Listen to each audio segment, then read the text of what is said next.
Good morning guys, welcome back. Today, this little guy and myself, we would like to talk a little bit more about training out on the trail. You heard me say more often, training does not stop on the trail. So therefore, today I would like to talk about, in my opinion, the 6 most important commands and signs to learn your dog when you're out on the trail. What do you think, Ravi? Let's talk about training? Number 1 is stay. The first command that's really useful in my opinion is the command of stay. If you would like to check the trail ahead of you, you're not sure you to look around the corner, that you're not aware of what's coming towards you, there's a situation yet that you do not trust. Stay is a very useful command. You can give your dog the command to stay, he or she will wait for you. You can check out the trail, and when everything is safe, you can continue. And you can continue your hike, and you can also continue to the second command, which is come. And come, whatever you would like to call it, come by, come here. There are always various variations on each command, so always takes what works for you and for your dog.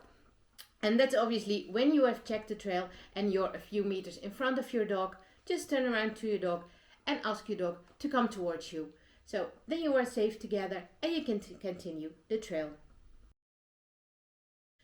Number 3 is wait. And wait is a little bit of a variation on stay. And stay is mostly used when dogs have to stay, and wait is just when you are doing something that will follows up the wait. So your dog has to wait for something. For example, there you see something in his or her fur that you would like to remove.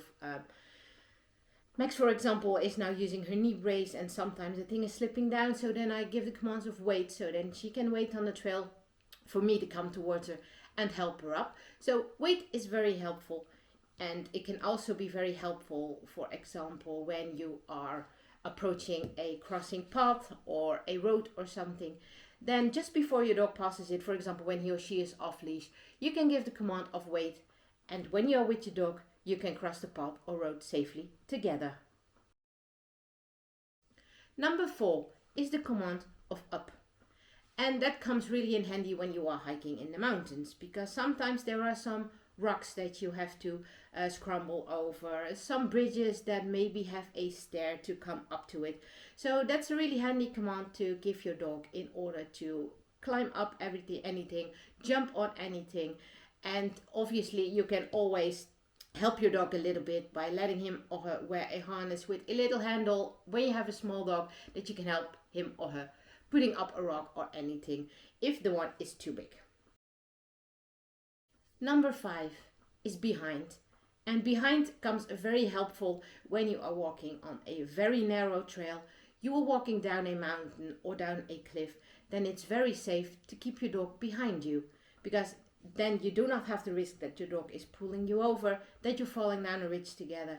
Your dog can stay behind you, has a safe position, you can check out the trail, and that's the most easy one, to keep quiet on the trail, to keep relaxed, and no pulling dogs, no pulling humans, so safely to cross any ways going down and small narrow trails and stuff like that. And number 6 is the command of leave it. I don't know where it is where you live, but here sometimes it can be really extreme in regards to people who do not like dogs, and they put things on trails like sausage with poisoning stuff in it, so they would like to poison dogs. They put in meatballs with nails, for example, that you usually hang in the walls. People go absolutely crazy, and obviously there are also things on the trail that you can find, maybe like medication or drugs or anything, that of course you would not like your dog to take it. So always train your dog on the command of leave it. That when you see that your dog is approaching something, you're thinking that your dog is willing to eat something, you can give the command of leave it and your dog will not eat it. So that can avoid a lot of harm and a lot of problems. And it can also be useful, for example, in the autumn when the mushrooms are growing out. Of course, several mushrooms are poisonous for dogs as well, so then the sign of leave it also comes in handy. And of course, trail commands and trail signs are a part of training, and always reward your training. So make sure that you've got some nice treats with you. Make sure that you've got a treat belt hanging on your hip belt, on your trousers, whatever you're using, whatever you're taking with you. And make sure that going out on the trail, training on the trail, remains a fun thing for both you and your dog. And then you both will be fine. I hope this quick little video was helpful to you, gives you some ideas of what in my opinion are the most important trail commands and signs to learn your dog. And obviously I just call them commands, but you can give signs to them, like for example a stay, you can use like this, a come here, you can do this, a up, you can do a up or up. That's something that works for Ravi. If I'm pointing towards a rock and I say up, then he knows that he goes up there.